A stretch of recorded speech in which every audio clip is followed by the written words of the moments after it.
জুবিনৰ সমাধিস্থলীত এয়া কি? ভিৰৰ মাজত এজন ব্যক্তিয়ে কি কৰিছে আপোনালোকে চাওকচোন। দেখিলে আচৰিত হ'ব। আপোনালোকক এতিয়া জনাবলৈ গৈছো যে জুবিন গাৰ্গৰ সমাধিস্থলীত এজন ব্যক্তিয়ে ভিৰৰ মাজত এয়া কি কৰি আছে। হয়, আপোনালোকে জানিলে আৰু দেখিলে আচৰিত হ'ব। মই গোটেইখিনি কথা আপোনালোকক কম আৰু দেখাম যে জুবিন গাৰ্গক মানুহে কিমান ভাল পায় আৰু এই বিশেষ ব্যক্তিজনে জুবিন গাৰ্গৰ সমাধিস্থলীত গৈ কিয় এনে কৰিব লগা হ'ল, কি কৰিলে, এক কাণ্ড সংঘটিত কৰিলে এইজন ব্যক্তিয়ে।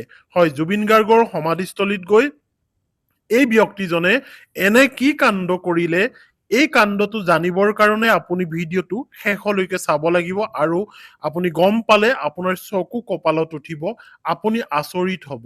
অদ্ভুত কাণ্ড এটা সংঘটিত কৰিলে এজন ব্যক্তিয়ে। হয়, আপোনালোকে সেই কথাটো জানিবৰ কাৰণে কেইটামান কথা আপুনি আগতীয়াকৈ জানি ল'ব লাগিব, নহলে মই যিটো কাণ্ডৰ কথা কৈ আছো এই কথাখিনি আপুনি বুজি নাপাব। প্ৰথম কথা হ'ল, জুবিন গাৰ্গৰ যেতিয়া অন্ত্যেষ্টিক্ৰিয়া হৈছিল, সেই অন্ত্যেষ্টিক্ৰিয়াৰ প্ৰথম দিনাৰ পৰাই তাত এজনী কুকুৰ আছিল আৰু সেই কুকুৰজনী আচলতে তাতেই শুই আছিল এই সমাধিস্থলীত। আৰু বহুতৰে চকু গৈছিল যদিও বহুতে গুৰুত্ব দিছিল আৰু বহুতে গুৰুত্ব নিদিছিল। এতিয়া গুৰুত্ব দিয়াৰ ভিতৰত এটা কথা স্পষ্ট হৈ পৰিল যে গৰিমা গাৰ্গে সেই কুকুৰজনী দেখা পাই কুকুৰজনী ওচৰলৈ গ'ল আৰু ধুনীয়াকৈ মাতিলে। মতাৰ পিছত কুকুৰজনীক এটা নাম দিলে। নামটো কি আপোনালোকে ইতিমধ্যে হয়তো গম পাইছে। কুকুৰজনীৰ নামটো ৰখা হ'ল মায়া। হয়, মায়া হঠাতে সেইদিনা মৃত্যু হ'ল বুলি বাতৰিত ওলাল, নিউজবোৰত ওলাল। চাৰিওফালে বিয়পি পৰিল শোকৰ ছাঁ। কাৰণ সেই মায়া অন্ত্যেষ্টিক্ৰিয়াৰ প্ৰথম দিনাখনৰ পৰাই, জুবিন গাৰ্গৰ অন্ত্যেষ্টিক্ৰিয়াৰ প্ৰথম দিনাখনৰ পৰাই মায়া সেই সমাধিস্থলীতে আছিল, তাতেই বিদ্যমান হৈ আছিল। বহু লোকে ক'ব বিচাৰিছিল যে জুবিন গাৰ্গে মায়াৰ ৰূপ লৈ আহি, অৰ্থাৎ এই কুকুৰজনীৰ ৰূপত আহি সকলো অনুৰাগীক চাই আছে। কাৰণ দিনে ৰাতিয়ে তাতেই এই মায়া শুই থাকে, অৰ্থাৎ কুকুৰজনী শুই থাকে। আৰু কোনোবাই যদি কিবা খাবলৈও দিয়ে, বৰ ভালকৈ খাবলৈ ইচ্ছা নকৰে, কেৱল শুৱে। আৰু ইফালে সিফালে গলেও পুনৰ আকৌ জেগা সলাই বা ঠাই সলাই পুনৰ শুবলৈ যত্ন কৰে। আৰু সেইগৰাকীয়ে হৈছিলে মায়া। আৰু মায়া হঠাতে নাইকিয়া হ'ল বুলি যেতিয়া কথাটো ওলাল নিউজত, তেতিয়া ৰাইজ আচলতে আচৰিত হৈ গ'ল। আপোনালোকে হয়তো আমনি নাপাব, এই মানুহজনে প্ৰকৃততে কি অদ্ভুত কাণ্ড কৰিল এই কথাটো মই কৈ আছো, কিন্তু এই কথাকেইটা আপোনালোকে শুনি ল'ব লাগিব, তেতিয়াহে বুজি পাব। কাৰণ মায়া মৃত্যু হ'ল বুলি ওলোৱাৰ খন্তেক সময়ৰ পিছতে এটা ভিডিঅ' দেখা গ'ল যে মায়া জীয়াই আছে, অৰ্থাৎ কুকুৰজনী জীয়াই আছে। আচৰিত হৈ গ'ল সকলো। লগে লগে চাৰিওফালে বিয়পি পৰিল যে মায়া জীয়াই আছে।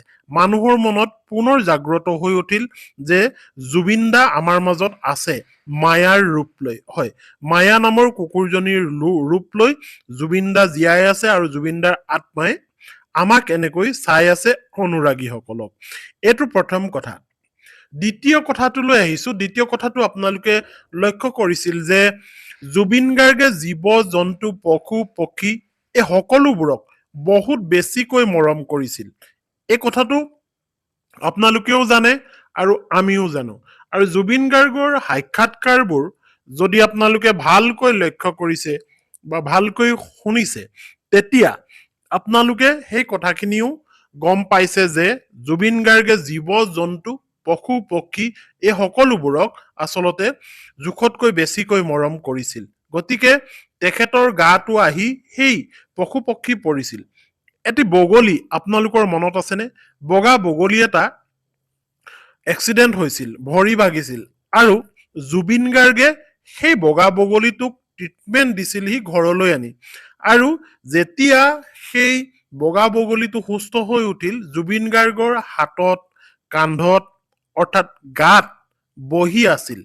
যিকোনো সময়ত জুবিন গাৰ্গৰ গাত সেই বগা বগলীটো পৰে।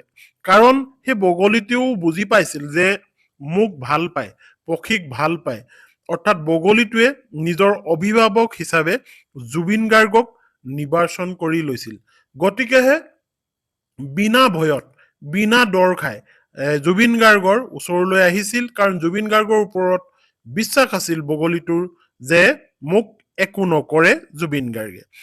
আৰু এটা কথা আপোনালোকে লক্ষ্য কৰক, জুবিন গাৰ্গৰ সেই ফটোখনৰ ওচৰত বগলীটো এটা সময়লৈকে থিয় হৈ আছিল। যেতিয়া জুবিন গাৰ্গ নাছিল, জুবিন গাৰ্গৰ অন্ত্যেষ্টিক্ৰিয়া হৈ গ'ল, শ্ৰদ্ধাঞ্জলিৰ কাৰণে যিখন ফটো দিয়া হৈছিল, সেই ফটোখনৰ সন্মুখত সেই বগা বগলীটো ৰৈ আছিল বহুদিন। আৰু তাৰ পিছত সেই বগলীটো আমি শুনা মতে বগলীটো মৃত্যু হ'ল। তাৰ পিছত আৰু এটা কথা শুনি লওক, মানুহজনে অদ্ভুত কি কাণ্ড কৰিলে ভিৰৰ মাজত, এই কথাটো আপোনালোকে জনাৰ আগত আৰু এটা কথা মাত্ৰ গম পাই ললে গোটেই কথাখিনি আপোনালোকে গম পাব। আৰু জুবিন গাৰ্গৰ যি সমাধিস্থলী, সেই সমাধিস্থলীত এহাল পাৰ, বগা পাৰ, আপোনালোকে যিসকলে সমাধিস্থলীলৈ আহিছে সেইসকলে লক্ষ্য কৰিছে যে এহাল বগা পাৰ তাত থকা দেখিছিল।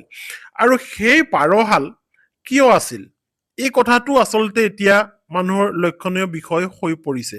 কাৰণ জুবিন গাৰ্গে পশু পক্ষী ভাল পাইছিল নে পাৰৰ ৰূপত, বগা পাৰৰ ৰূপত শান্তিৰ প্ৰতীক হৈ জুবিনৰ সমাধিস্থলীত, জুবিনৰ সেই সমাধিস্থলীৰ সেই সমাধিত আহি বহি আছিল পাৰযোৰ? কিয়? মাজে মাজে উৰে, আকৌ আহি তাতেই পৰেহি বগা পাৰযোৰ। ভাবিলে আচৰিত নালাগেনে? এতিয়া আহোঁ আপোনালোকৰ প্ৰকৃত কথালৈ, যিটো কথাৰ কাৰণে আপোনালোকক ৰাখি থৈছো মই, যে এই মানুহজনে ভিৰৰ মাজত আচলতে কি কৰিছে। ভিৰৰ মাজত তেওঁ কি কৰিছে আপোনালোকে জানিলে আচৰিত হ'ব। আচলতে সকলো ব্যক্তিয়ে বিচাৰিছে যে জুবিন গাৰ্গক জীয়াই ৰখাটো। জুবিন গাৰ্গক কোনোৱে হয়তো ছবি আঁকিছে জীয়াই ৰাখিবৰ কাৰণে, কোনোৱে হয়তো প্ৰতিমূৰ্তি স্থাপন কৰিছে, কোনোৱে হয়তো গামোচাত তেখেতৰ গীত আঁকিছে, অৰ্থাৎ ৰচিছে, লিখিছে, বা কোনোৱে হয়তো অন্যান্য শিল্প সাধনাৰে তেখেতক জীয়াই ৰাখিবলৈ যত্ন কৰিছে, কোনোবাই হয়তো মিমিক্ৰি কৰিছে। কিন্তু জুবিনৰ যি চিতাভস্ম, সেই চিতাভস্ম আচলতে সকলোৰে কাৰণে উপলব্ধ হোৱা নাই। আৰু চিতাভস্ম উপলব্ধ নোহোৱাৰ কাৰণে এই মানুহজনলৈ আপুনি লক্ষ্য কৰক, এই মানুহজনে সেই সমাধিস্থলীৰ তালৈ গৈ তাত থকা মাটি অলপ বটলত ভৰাইছে। আপোনালোকে ভালকে লক্ষ্য কৰিলে দেখা পাব এই ব্যক্তিজনে মাটি সৰু সৰু বটলত ভৰাইছে, আৰু তেওঁ আশা কৰিছে যে সেই বটলত ভৰোৱা মাটিখিনি লৈ তেওঁ ঘৰত এটা সমাধিস্থল পাতিব, আৰু সেই সমাধিস্থলত তেওঁ ৰাতিপুৱা গধূলি শ্ৰদ্ধা জনাব জুবিন গাৰ্গক। আৰু এয়াই হৈছে মানুহৰ মৰম। বটলটোত আচলতে সমাধিস্থলীৰ মাটি ভৰাই লৈছে। তেখেতৰ মনে কৈছে, মনে প্ৰাণে বিচাৰিছে যে জুবিনৰ এটা সমাধি মই গৈ ঘৰত পাতিম। সেইটো কাৰণে বটলত এনেকৈ তাৰ মাটি ভৰাই লৈছে, চিতাভস্ম নোপোৱাৰ কাৰণে।